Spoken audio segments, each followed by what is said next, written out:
Monday ಬಂತಲ್ಲಪ್ಪ ಅಂತ ಒಂದ್ ಕಡೆ ಬೇಜಾರಾದ್ರೆ, ಮಂಡೇ ಹೊತ್ತು ನಮ್ಗೆ 5 ಗಂಟೆ ತನಕ ಕ್ಲಾಸ್ ಇದೆ ಅಂತ ನೆನೆಸ್ಕೊಂಡ್ರೆ ಇನ್ನ ಬೇಜಾರಾಗುತ್ತೆ. ಹಂಗಂತ ಕಾಲೇಜ್ ರಜಾ ಹಾಕಕ್ ಹೋದ್ರೆ 75% ಅಲ್ಲಿರೋ ಅಟೆಂಡೆನ್ಸ್ ಇನ್ನ ಕೆಳಗ್ ಬಂದಿರುತ್ತೆ. ಇವತ್ತಿನ ಬೆಳಿಗ್ಗೆ ತಿಂಡಿಗೆ ಬಿಸಿ ಬಿಸಿ ರೊಟ್ಟಿ. ನಮ್ಮಮ್ಮಂಗ್ ಹುಷಾರಿಲ್ದೆ ಹೋದ್ರು ಯಾರಿಗಾರು ಬೈಯಕ್ಕೆ ಚಾನ್ಸ್ ಸಿಕ್ಕಿದ್ರೆ 100% ರಿಕವರ್ ಆಗಿ ನಿಂತ್ಬಿಟ್ಟಿರ್ತಾರೆ. ಪಾಪ ನನ್ ಮುದ್ದು ಪ್ರಿನ್ಸಸ್ಗೆ ನಮ್ಮಮ್ಮ ಬೈದ್ರಲ್ಲಪ್ಪ ಅಂತ ಸಮಾಧಾನ ಮಾಡಕ್ ಹೋದ್ರೆ ಆ ನನ್ ಮಗ ನನಗೆ ಹೊಡೆದ್ಬಿಟ್ಟ.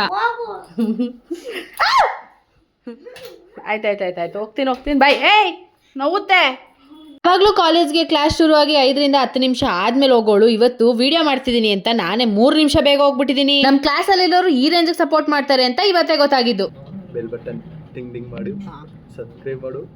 ಲೈಫಲ್ಲಿ ಎಲ್ಲಾನು ನೆನ್ಪಿಟ್ಕೋತೀನಿ ಆದ್ರೆ ಪಾಸ್ವರ್ಡ್ ಒಂದ್ ಬಿಟ್ಟು. ಬಹುಶಃ ನಮ್ ಇಡೀ ಕ್ಲಾಸ್ ಅಲ್ಲೇ ಯಾರು ಇಷ್ಟು ಸತಿ ಪಾಸ್ವರ್ಡ್ ನ ರೀಸೆಟ್ ಮಾಡ್ಸಿರಾ ಅನ್ಸತ್ತೆ. ನಾನಂತೂ ಮಾಡ್ಸಿರ್ತೀನಿ. ಪಕ್ಕದಲ್ಲಿರೋ ಸಿಮ್ಮಂದು ಓಪನ್ ಆಗ್ತಿಲ್ಲ ಅಂತ ನೋಡ್ಬಿಟ್ಟು ನನಗಂತೂ ಇನ್ನ ಖುಷಿ ಆಯ್ತು. ಸುಮ್ನೆ ಅಂತೂ ಕೂರಕ್ಕಾಗಲ್ಲ ಅಂತ ಓಡೋಗಿ ಸರ್ನ ಕರ್ಕೊಂಡು ಬಂದ್ಬಿಟ್ಟು ಇನ್ನೊಂದ್ಸತಿ ಪಾಸ್ವರ್ಡ್ ನ ರೀಸೆಟ್ ಮಾಡಿಸ್ಕೊಂಡು ನಾನು ನನ್ನ ಕೆಲಸನ ಶುರು ಮಾಡಿ ಇದೆಲ್ಲ ಮುಗಿಸ್ಕೊಂಡು ಕಾಲೇಜಿಂದ ಬರೋಷ್ಟೊತ್ತಿಗೆ 5 ಗಂಟೆ ಆಗಿತ್ತಾ. ನೋಡಿದ್ರೆ ಕಾಲೇಜಿಂದಾನೇ ನೋಟಿಸ್ ಬಂದ್ಬಿಟ್ಟಿದೆ. ಈ ತರ ಒಂದ್ ನೋಟಿಸ್ ಬರುತ್ತೆ ಅಂತ ಲೈಫ್ ಅಲ್ಲೂ ಅನ್ಕೊಂಡಿರ್ಲಿಲ್ಲ. ನೋಟಿಸ್ ಅಲ್ಲಿ ಬರ್ದಿರೋದನ್ನ ನೋಡಿ ನನ್ಗೂ ಶಾಕ್ ಆಯ್ತು. ಕೇಳಿದ್ರೆ ನಿಮ್ಗೆ ಇನ್ನ ಶಾಕ್ ಆಗುತ್ತೆ.